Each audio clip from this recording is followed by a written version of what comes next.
Assalamualaikum warahmatullahi wabarakatuh. Ini vlog aku yang kedua.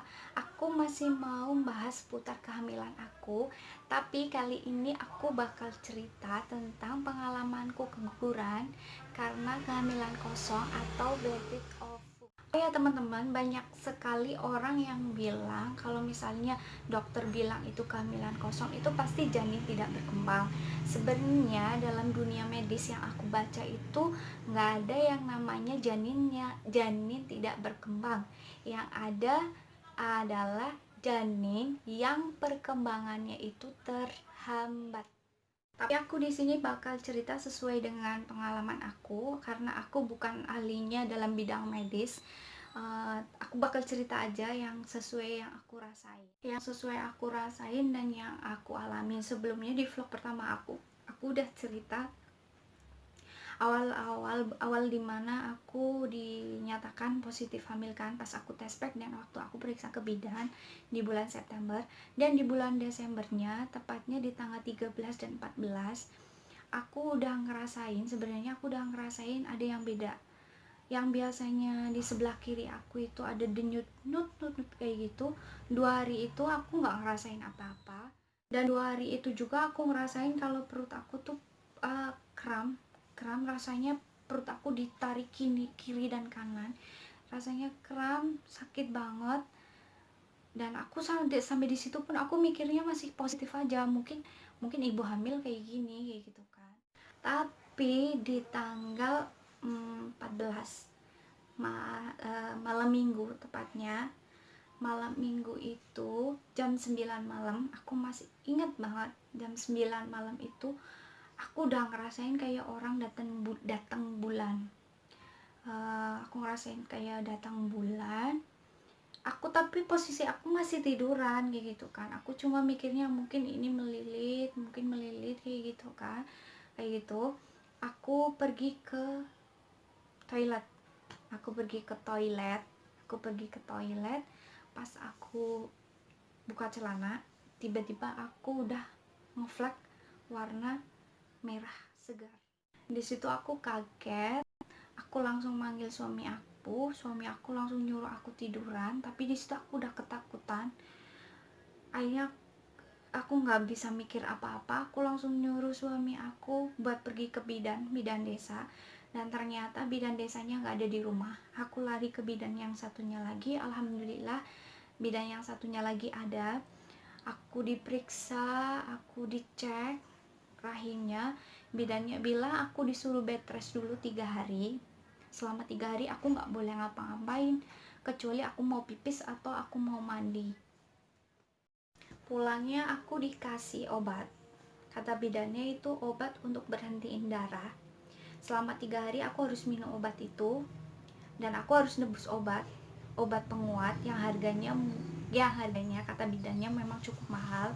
Tapi menurut aku sih mahal nggak masalah, yang penting kandungan aku selamat. Dan aku pulang, aku minum obat itu, aku bawa tidur.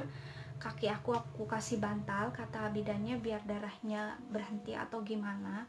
Tapi malamnya darah terus keluar, sampai pagi masih keluar, dan aku makin stres. Aku mutusin buat suami, ini nggak bisa kayak gini terus kan, karena darahnya keluar, yang keluar itu darah seger. Makin aku takut. Dan pola hidup aku juga nggak baik banget. Waktu hamil muda tuh aku masih aktif banget, aktif naik motor. Padahal suami udah ngelarang aku jangan naik motor gitu kan, jangan ikut kalau naik motor. Tapi karena bosan, aku nggak mau dengerin kata-kata suami aku. Aku masih ngepel, aku masih nyapu, aku masih main gitu. Itu yang buat aku nyesel sampai sekarang. Jadi buat uh, kakak-kakak di sini, ibu-ibu di sini kayak gitu kan, yang baru mengalami kehamilan yang pertama, anak pertama, sebaiknya dijaga pas hamil muda itu. Kalau bisa di trimester pertama jangan ngelakuin kerjaan yang berat, istirahat total, bahkan nyapu aja nggak boleh, jangan dipaksa makan. Kalau misalnya nggak ada asupan makanan yang masuk ke dalam perut kita, kita langsung ke rumah sakit atau ke puskesmas, kita minta infus, kita minta vitamin. Pokoknya harus kayak gitu, jangan kayak aku. Dan satu lagi kesalahan fatal aku, harusnya pas aku dinyatakan hamil 4 minggu, di kehamilan yang 5 minggu itu aku harus USG. Harusnya aku harus USG. Tapi waktu itu karena pengalaman yang pertama ya, jadi aku kan nanya-nanya ke orang, dan aku juga sempet nanya ke bidan. Gak ada yang bisa disalahin sih, aku gak nyalain sana sini, karena bidan juga bener. Aku nanya sama bidannya, Bu, kalau aku USG sekarang boleh nggak? Bidannya bilang kalau sekarang belum kelihatan, nunggu aja 12 minggu. Tapi saran aku buat teman-teman, kalau boleh, misalnya teman-teman udah dinyatain hamil kayak gitu, langsung aja deh. Kalau mau kelihatan atau enggak, langsung di USG aja, biar kita tahu loh perkembangan janin kita tuh kayak kayak apa gitu loh, sehat atau enggak, udah kelihatan apa belum. Aku langsung balik ke ruangan buat nunggu jadwalnya. Aku harus dikuret. Awalnya jadwal aku itu jam 5 sore hari itu, tapi ternyata harus diundur karena dokternya nggak ada. Dokter yang buat dokter bedahnya nggak ada, harus nunggu hari Selasa. Di malamnya aku harus puasa dulu. Aku harus puasa karena besok harus dikuret kan, aku harus puasa. Kalau di sini ada pertanyaan, misalnya ada pertanyaan, Kak, kuret itu sakit nggak sih? Kuret itu nggak sakit sama sekali karena aku di bius total. Justru sakitnya itu sebelum aku kuret, yang malamnya itu aku puasa, aku dikasih obat. Susternya bilang itu obat buat buka rahim aku, cukup pembukaan satu. Kalau orang mau melahirkan kan pembukaan sampai pembukaan 10 atau berapa aku nggak tahu. Kalau kuret cuma pembukaan satu. Tapi buat aku yang baru pertama kali hamil, yang belum ngerasain melahirkan, yang namanya rahim kan masih ketutup, tiba-tiba harus dibuka secara paksa, itu rasanya luar biasa. Sebelah aku juga kuret tapi dia udah melahirkan. Dia sampai bilang sama aku, lebih baik aku ngelahirin anak gede, bayi besar, daripada aku harus ngeluarin darah kayak gini, benda kecilnya kayak gini, sakitnya tuh lebih sakit. Dan gak sampai di situ aja, dari maghrib aku dikasih obat satu, dosisnya masih rendah, sampai jam 12 malam itu aku belum mengalami pembukaan. Dicek sama susternya, aku belum pembukaan. Akhirnya suster kasih obat yang kedua, dosisnya lebih ditinggikan lagi, sampai jam 3 aku sama sekali, 3 pagi loh, aku sama sekali belum pembukaan. Itu rasanya udah ya Allah, sampai aku inget dosa aku sama mama aku. Gini ya, ternyata ibu melahirkan kita tuh kayak gini rasanya, kayak gitu kan. Langsung karena aku belum pembukaan, aku dikasih obat yang ketiga, dosisnya lebih tinggi lagi, dan di pukul 4 pagi aku baru pembukaannya setengah. Terus dokter bilang kalau misalnya ini sampai jam 5 belum, susternya bilang kalau misalnya sampai jam 5 belum pembukaan, aku bakal dikasih obat yang keempat. Jadi ibu harus berusaha terus ya ibu, kayak gitu kan.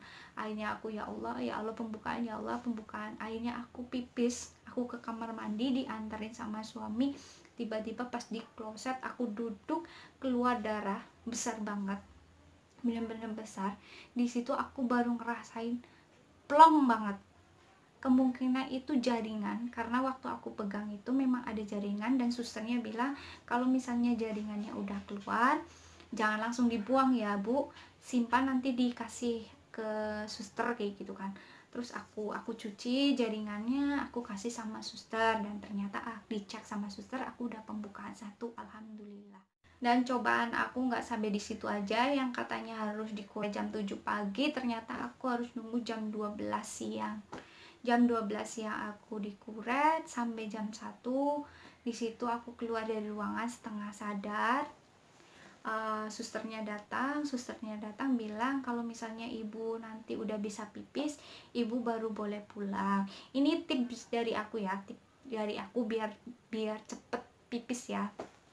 Kalau misalnya kita habis kuret, buat teman-teman yang kuret belum bisa pipis kayak gitu kan, minum air putih banyak-banyak. Terus kita jalan ke kamar mandi, kita duduk di kloset. Pas aku kayak gitu, pas aku minum banyak-banyak, aku tiduran justru aku susah, udah ngeden kayak apa tuh aku nggak keluar air pipisnya. Tapi pas aku jalan ke kamar mandi, aku duduk di situ nggak ada sampai 5 menit, aku langsung pipis. Terus lepas bisa pipis maksudnya aku udah bisa pipis, aku langsung laporan ke suster. Suami aku ngurus administrasi, udah melakukan pembayaran. Oh ya, kalau ada pertanyaan berapa sih biaya kuret, buat masing-masing daerah mungkin berbeda ya. Mungkin ada yang 2,5 juta, ada yang 4 juta. Kalau aku waktu itu karena aku udah buat BPJS Mandiri, jadi semua di cover sama BPJS. Aku hanya bayar 10.000 itu buat pampers yang aku pakai setelah kuret. Aku dibayarkan pampers itu cuma 10.000 aja, sisanya aku gratis, nggak bayar apa-apa. Setelah administrasi pulang, maksudnya setelah administrasi selesai, aku pulang, dikasih surat. 1 minggunya lagi aku harus cek ke dokter lagi buat mastiin apakah rahim aku udah bersih apa belum. Di tanggal 27 Desember 2019 aku balik lagi ke rumah sakit, jumpa dokter untuk USG. Alhamdulillah hasilnya rahim aku udah bersih, dan dokter menyarankan aku supaya 3 bulan kosong dulu, nggak boleh promil apa-apa, nggak boleh program hamil dulu supaya rahim aku kuat. Terus dokter juga menyarankan kalau misalnya nanti aku hamil lagi, aku benar-benar harus istirahat total, harus benar-benar jangan terlalu banyak pikiran, stres.